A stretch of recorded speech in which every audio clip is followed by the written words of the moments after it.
Hello everyone, so let's continue with the second half of New Start. Now we're at Temperance. Temperance, as you can see, is basically moderation and self-control. So why do we need it? Because indulgence of appetite is the greatest cause of physical and mental debility. Both physical and mental problems are caused by no control of the appetite. So let's reflect on ourselves. Are we in control? Do we have temperance? Or is our appetite controlling us? True temperance teaches us to dispense entirely with everything hurtful and to use judiciously that which is healthful. To stop every harmful thing and not overdo or overeat things, even if it's healthy. So the body should be servant to the mind and not the mind to the body. We must abstain from any practice which will blunt the conscience or encourage temptation. We must open no door that will give Satan access to the mind. Touch not, taste not, handle not all that is bad. So don't give Satan any openings at all. Look at Daniel from the Bible. Daniel and his companions refused to eat the king's meat and wine, resisting temptations and choosing healthy foods by the will of God. So this story of Daniel is a great example of temperance for everyone to follow, especially for the youth. It was only after passing the test of temperance that they were granted wisdom and understanding of visions and dreams from God. If they had failed the test, they would never receive divine wisdom and understanding. So there's a direct connection between temperance and spiritual understanding. If you obey the words of God and resist temptation, God will surely bless you with wisdom and help. So we have to avoid unhealthy foods like barbecue or highly processed food, junk food, pork, unclean seafood, and of course stimulants and narcotics such as tea, coffee, tobacco, alcohol, morphine. So smoking, the annual deaths from smoking is at the top, beating even alcohol, drugs, car accidents.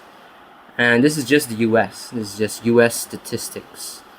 And it causes more than just lung cancer. It also causes many other problems in the body. And alcohol. Okay, alcohol claims at least 100,000 American lives per year.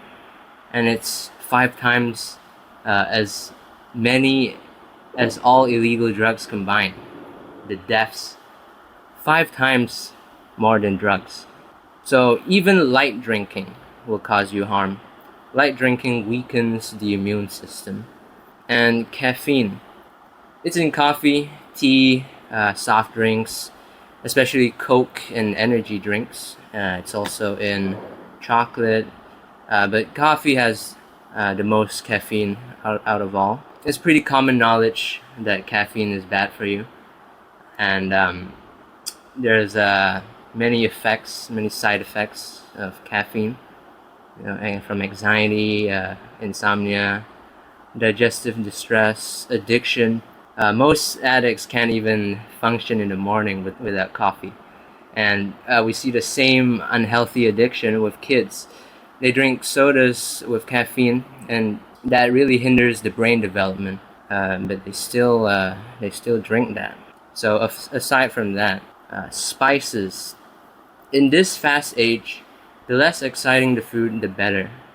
Condiments are injurious in their nature. Mustard, pepper, spices, pickles, and other things of a like character irritate the stomach and make the blood feverish and impure. Do not eat largely of salt. Give up bottled pickles. Keep fiery spiced food out of your stomach. And never take tea, coffee, beer, wine, and any spirituous liquors, because water is the best liquid possible to cleanse the tissues. And cheese is still more objectionable. It is wholly unfit for food. It's not even food. Okay, it's very bad for you. And so these indulgences will affect the moral character, and we have to change these habits before it becomes harder to change in the future. And more is not always better. Overeating, even of the most healthy foods, is harmful. Overtaxing the stomach is a common sin. And when too much food is used, the entire system is burdened. So it's no excuse to indulge in overeating, even if the food is healthy. Our danger is not from scarcity, but from abundance. We are constantly tempted to excess. These days, we're not lacking in food. We have too much, and it leads people to overeat. The human family have brought upon themselves disease of various forms by their own wrong habits. They have not studied how to live healthily, and their transgression of the laws of their being has produced a deplorable state of things. They have indulged in intemperance in eating and made a god of their appetite. People obey their appetite more than God, is what here this is saying. And that's very true. Since the first days of man, temperance and self-control have been an issue. Man failed the test of temperance in the Garden of Eden. Adam and Eve were intemperate in their desires and ate the forbidden fruit, cursing humanity for every generation. We have a little bit more left on temperance. Temperance isn't only about appetite. There's also temperance in labor, not overworking, temperance in sleep, not oversleeping, dress, speech, thoughts. Let's look at modesty, or temperance in dressing. 1 Timothy 2:9. In a like manner also, that women adorn themselves in modest apparel, with shamefacedness and sobriety, not with braided hair, or gold, or pearls, or costly array. We're told not to get carried away with our appearances. Jewelry, makeup, flashy clothing, all that is out of the question. Avoid reading and seeing things which will suggest impure thoughts. Thoughts form character. As a man thinketh in his heart, so is he. Proverbs 23:7. So if a person thinks about something long enough, it will change them. It is important for our thoughts to be guarded from evil. And the last one here is speech. Our everyday speech needs to be sound and Christ-like. We should have no inappropriate jesting and joking, fault-finding, and avoid controversy and vain babbling. Most of us are lacking in godly conversations, and this is an issue even in the church.